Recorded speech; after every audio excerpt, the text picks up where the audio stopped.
She don't need a reason. Real talk, real mess, yeah, we're diving in deep. The only podcast that'll wake 'em from their sleep. Robbie speak, where the truth is loud and the vibe is high. Robbie speak. Hey y'all, it's your girl Robin Chanel with Robbie Speaks Stuff Pod, and I am back with another episode. I am so excited to be here with you guys today. I hope you guys had a fabulous week. I had a fabulous week. It was great. It felt a little, I don't know. I had a good week, but at the same time, like my mood was just like blah, you know. But it's okay. You know, we we live to fight another day in this thing we call life. You know what I mean? So last week, my daughter had a cheer competition, Jams. I am a cheer mom. She had a cheer competition in Las Vegas. And so we had cheer competition last weekend and we went to go see Cardi B. I personally would have preferred to see Cardi in LA, but I wasn't going to be able to see her in LA because my daughter had the competition. So it just worked out for us to see her in Las Vegas because we will already be there for the competition. I did. Y'all are going to be proud of me. I had to co-parent for my daughter's competition. Yeah, we had to come together as a family and all that shit. So I had to do that. And sometimes for me, just me being transparent, it comes with a lot of anxiety. It's just something that I deal with. And so when we touched down, we got there on Friday. And I had my whole outfit in my head. Now, I know that, and I told you guys that I was going to bring you guys my review and my thoughts of the show and the tour and Cardi and all of that. So we're going to get into that. And so I had I was never doing the whole school uniform, private school shit. I was never doing that. You was never going to see me with the pleated skirt, platform shoes, a tie, Harajuku. I wasn't giving that. I was going to give like red carpet for sure, just because we know that Cardi is a fashion powerhouse. And so I was going to like turn it up a notch with that. I had the cutest, the most beautiful romper. It was like a sequin situation. It was a really beautiful, I've worn it before. And so that's what I was going to wear. But once I got to Vegas, I really felt drained. And I wasn't in the mood. I didn't want to put any effort in. And then John called me, Mom, they're selling the Cardi B tour t-shirts. They're selling like her merch.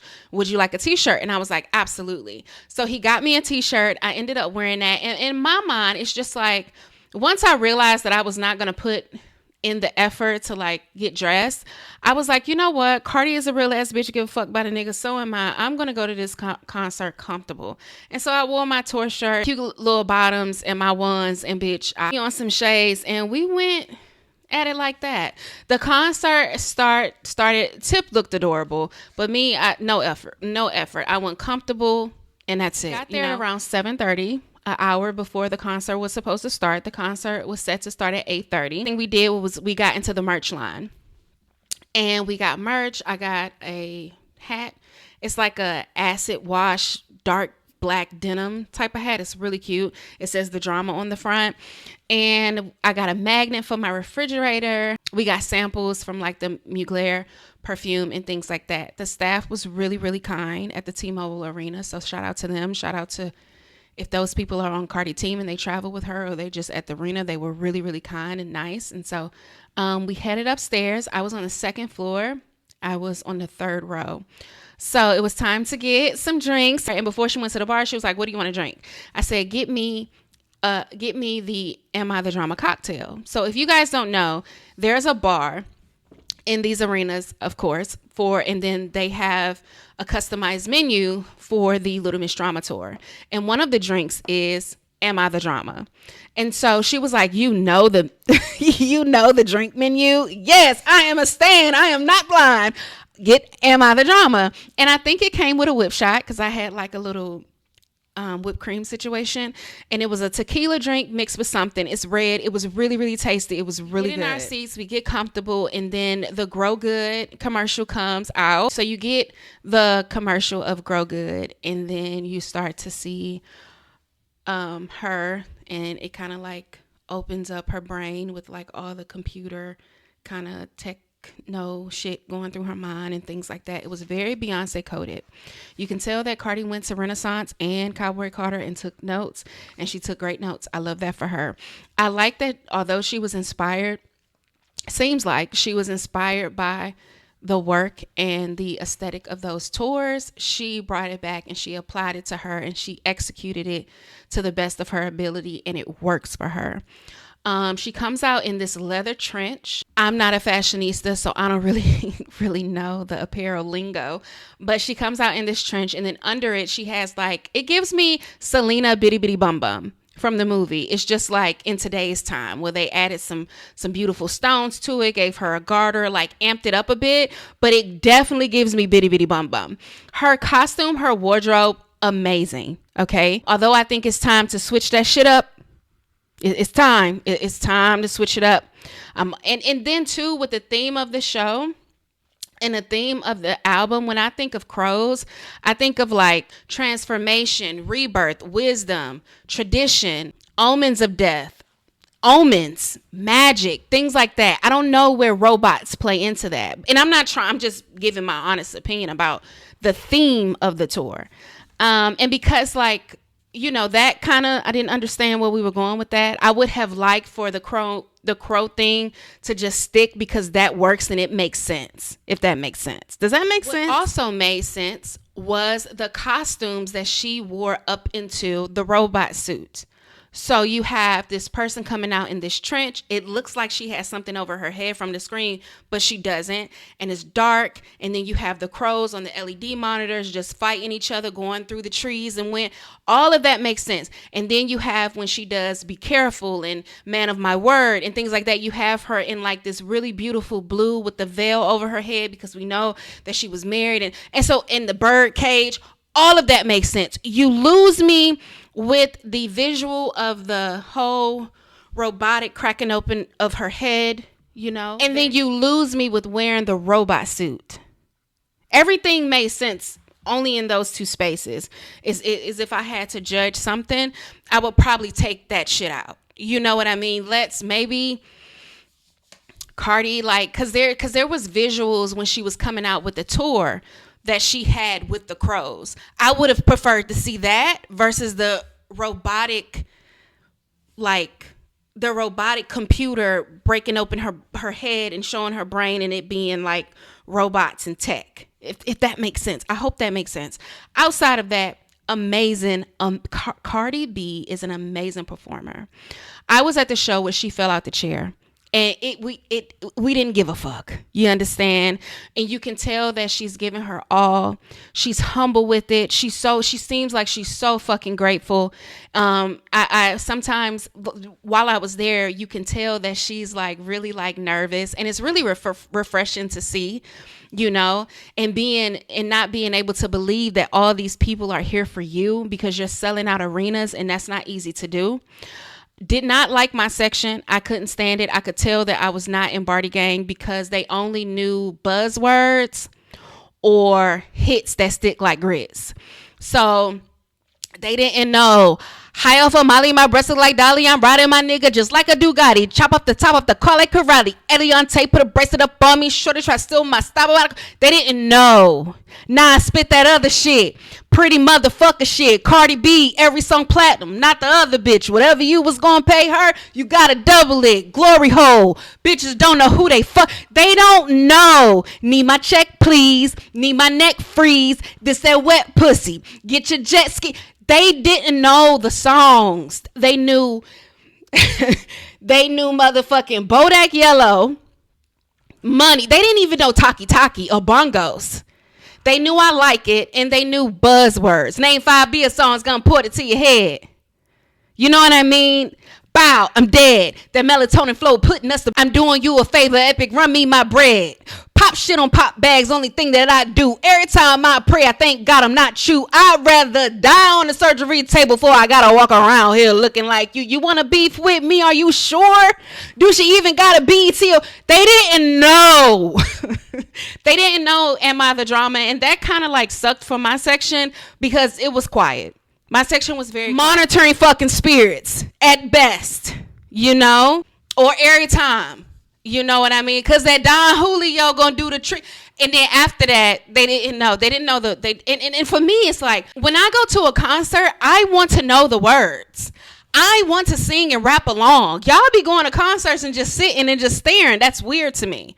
So I could tell that I was not sitting in Barty gang, and that was my only like ick about the whole situation. Look at the crows. Y'all see him? Look, hey Cardi girl. Hey fool. Yeah, I'll talk about your girl. So I could tell that I was not with Barty gang.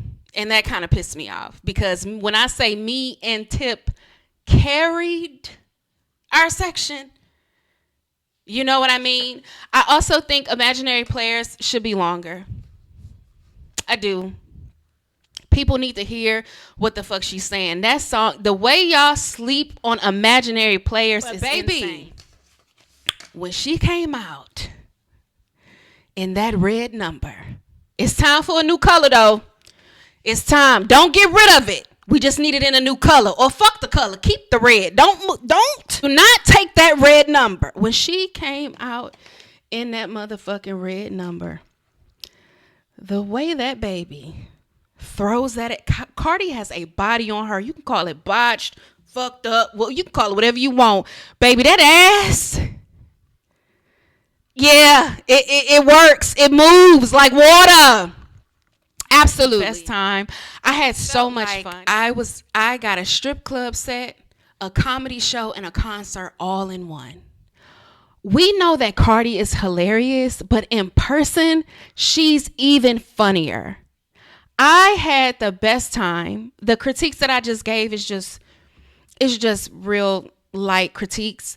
But for the most part, she's giving it her all. She's performing her ass off for us.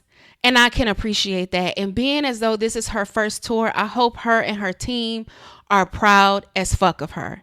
Bravo to the team because they're doing their big one. They really, really are. I hate that I missed the LA show because LA looked like it was a time. But I'm grateful that I was able to see her. The only thing I want you guys to know is when you get your ticket, make sure that you got some good seats. Because the people it's worth it. And make sure you're sitting in Barty gang. You need to be there. If that's on the floor and at the stage, bitch, spin the bread. You understand? All right. We love you, Cardi. We're always here to support the rap girls. Okay. Cardi's up right now. And we are loving everything she got going on and the content that she's giving in this concert that she is killing. Honestly, okay? Y'all need to listen to Am I the Drama? Am I the Drama is just as good as Invasion of Privacy. You are doing yourself a disservice. I'm telling y'all, that album eats down to the ground with a Rich Cosby, bitch. You understand? Moving on. So while we was in Vegas, we had a jams competition. And you guys know that jams competition, cheer teams from all over the world come to this competition to compete. One being the Utah cheer team. And it's crazy because when we were walking through the lobby, Tip stopped and was like, "Oh, wow, you guys are from Utah." Oh, the girls was like, "Yeah, we're from Utah." And she was like, "Good luck. Y'all are going to kill it," whatever the case may be. Looking back on it now, that team had no idea what happened to their teammate, Addie. Because I'm a cheer mom and because I was there, it was like, it was an eerie feeling. Addie's mom drove from Utah to Vegas to attend the competition with Addie's cheer team. And Addie's mom took her daughter's life, Addie, and then unalived herself. Okay. I'm not going to get into details about it. It's a lot of news going around pertaining to that. They were staying at the Rio Hotel in Vegas, and she unalived her and her daughter. I think her daughter was 11 years old. And so our cheer team sent all the sympathy and condolences. There's also a GoFundMe, if I'm not mistaken, but it really broke my heart. Because imagine this little girl is looking to compete with her team and see her cheer girls, and then the mother that's supposed to protect her unalives her. So I'm not going to go in depth of the story too much. Mental health is real. You know, I hope that when it comes to these cheer teams, that moms are being kind to one another. It's very important. Cheer is supposed to be unity. It's supposed to be family. It's supposed to be when someone falls on hard times, we figure out how to pick them up together. And I don't know if sometimes cheer teams lose sight of that, but it's very important that in the cheer community, when it comes to the moms, the parents, you guys uplift each other. Stop that fucking cattiness. Stop gossiping. Stop looking at people like they don't belong or they don't deserve. It is supposed to be a place where you come and you support your girls, you cheer them on, and you guys stick together and you have each other's backs. Do you understand? I'm a cheer mom. 1 year in. So rest in peace to Addie and rest in peace to her mother. I hate that happened and my heart breaks for them. On Eric Dane passed away. He passed away from Alls. Oh my God, I loved him. I never watched Grey's Anatomy, but I did watch some of his movies, one in particular being Bad Boys. Absolutely loved him in that movie. But Alls is a yucky, nasty disease, and he had been battling it for some time. I have not watched the documentary yet, but I'm going to. I'm just trying to get up the grit to actually watch it because it's sad. It's really sad how that disease broke him down and broke his body down. So, rest in peace to him. Reality check. America's Next Top Model. So many think pieces surrounding this topic, and I'm not going to weigh in on it for too long, but I will say this. Tyra Banks. I think she only did what she knew to do. She treated the girls how people treated her. Like, we're not going to sit here and act like the model industry has not been a problematic fucking industry. When it comes to black women, when it comes to weight, size, height.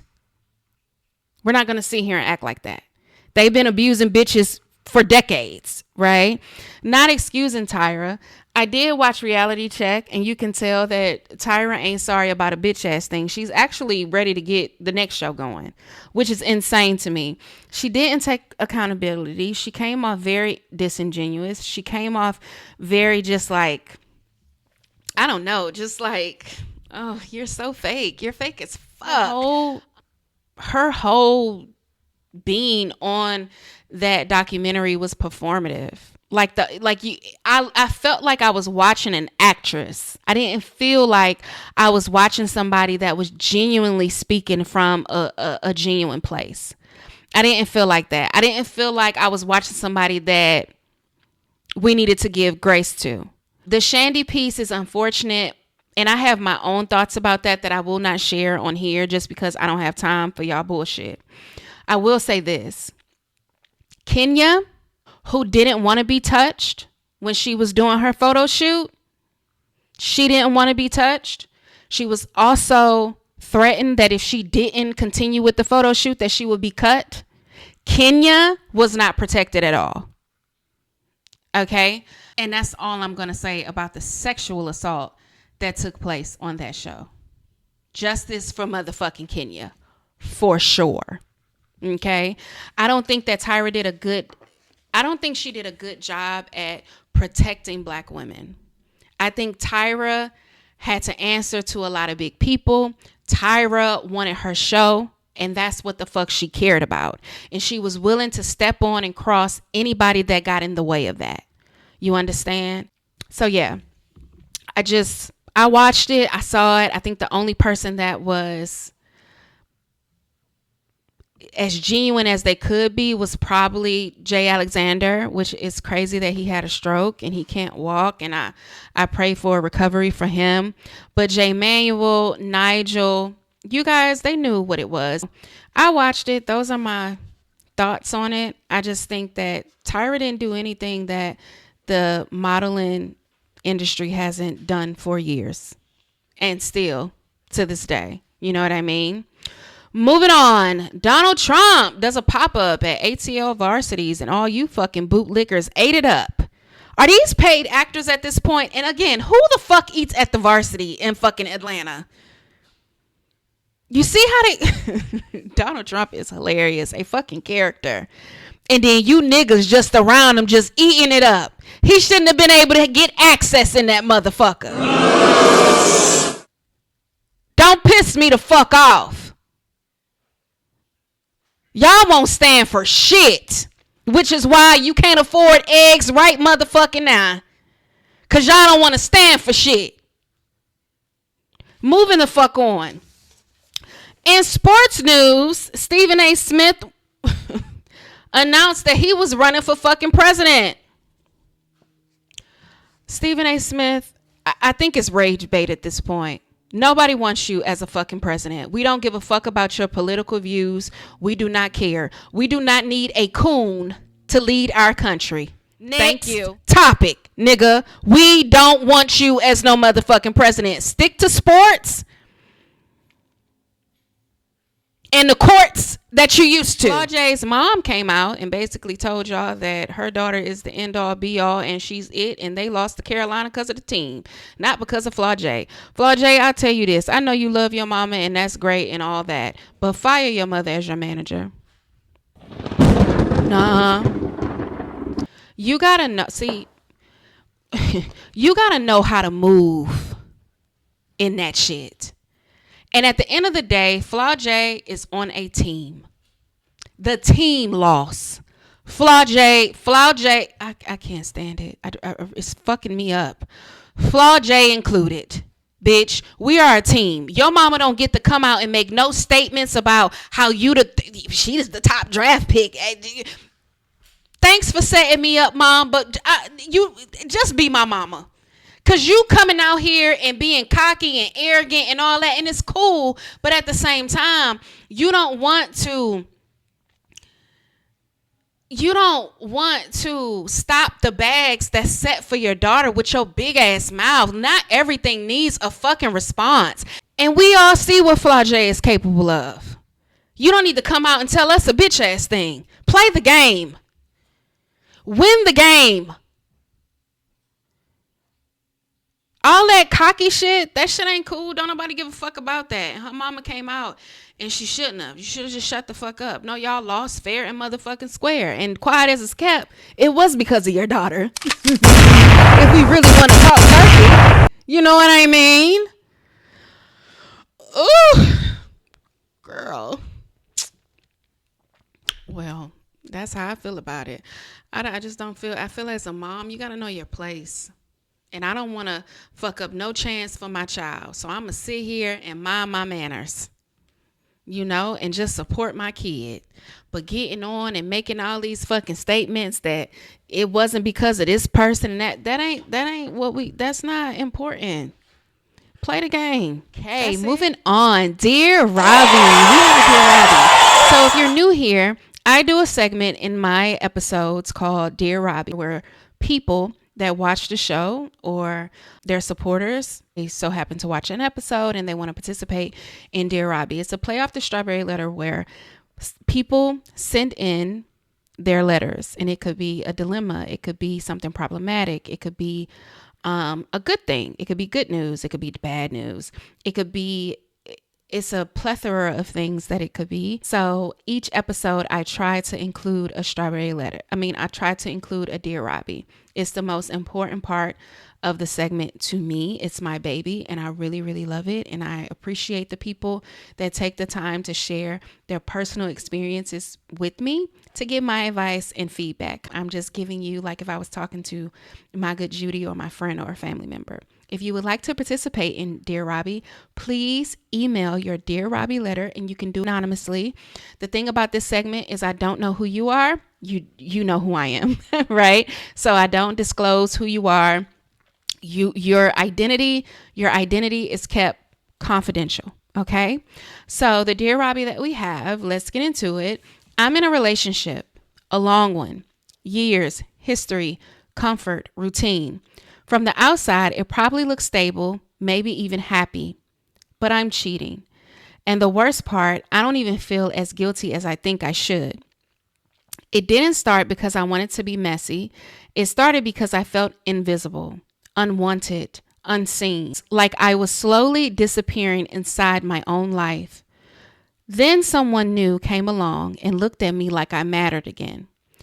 listened to me, touched me gently, paid attention to the little things, and I felt alive in a way I haven't felt in years. Now I'm living two lives, one safe, one secret, one where I'm somebody's partner, one where I feel like myself again. I keep telling myself I'll end it with one of them. I just don't know which life I'm brave enough to lose. Because leaving my relationship would blow everything up. But ending the affair feels like choosing to go back to feeling empty. I know this isn't right. I know someone is going to get hurt. I just didn't expect the person I might hurt the most to be me. So tell me, Robbie, am I selfish for wanting passion and peace? Or am I just scared to admit my relationship ended a long time ago and I'm the only one pretending it didn't? Okay, so one, am I selfish for wanting passion and peace? Yes, you are selfish. Or am I just scared to admit my relationship ended a long time ago and I'm the only one pretending it didn't? Also, yes, you are. You're pretending at this point. First things first. If you love your partner, you should seek therapy. Okay? Because what's going to happen after the thrill is gone?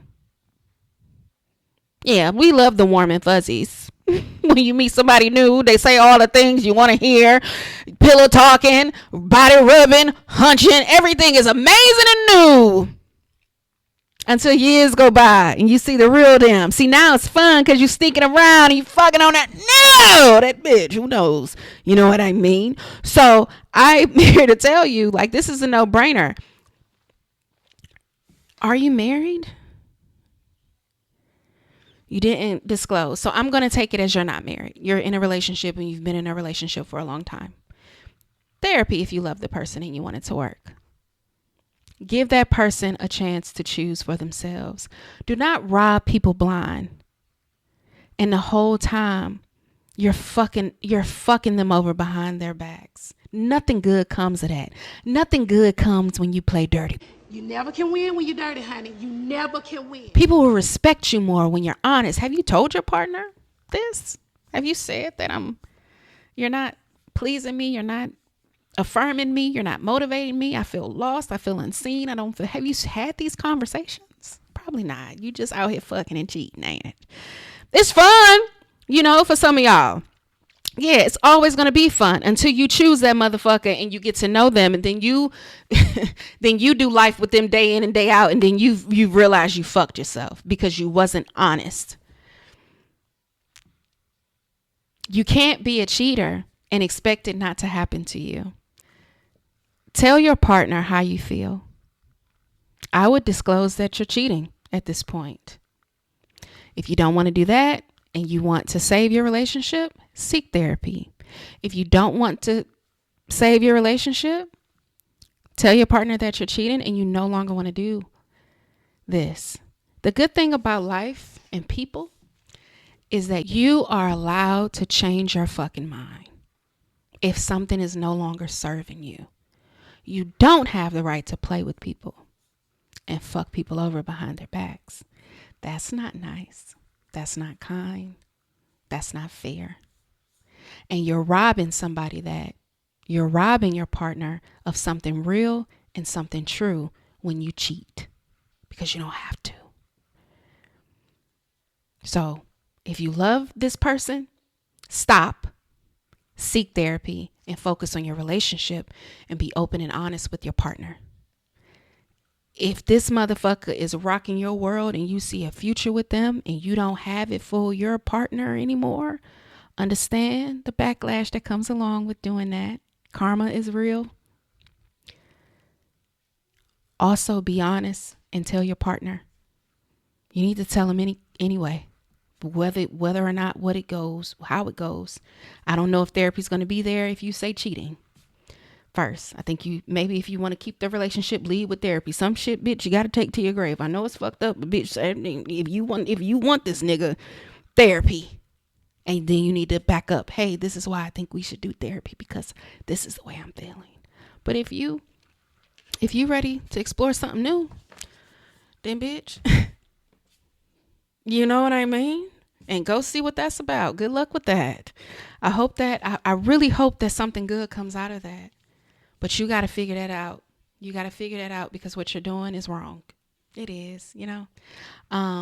So yeah, I'm always here. I'm always here. You can always email me. And what you guys need to know is, even though I do it here on the episode, I send them like a more personal, heart to heart advice, feedback email that they get from me on a personal level. Just because here it's, you know, we're talking about it, but I want to really break down things that's going to help you and that I think you can benefit from. So I do that after every letter. But yeah, friend, I think you need to choose, and you need to start going about doing things the right way, because everything that glitters ain't gold.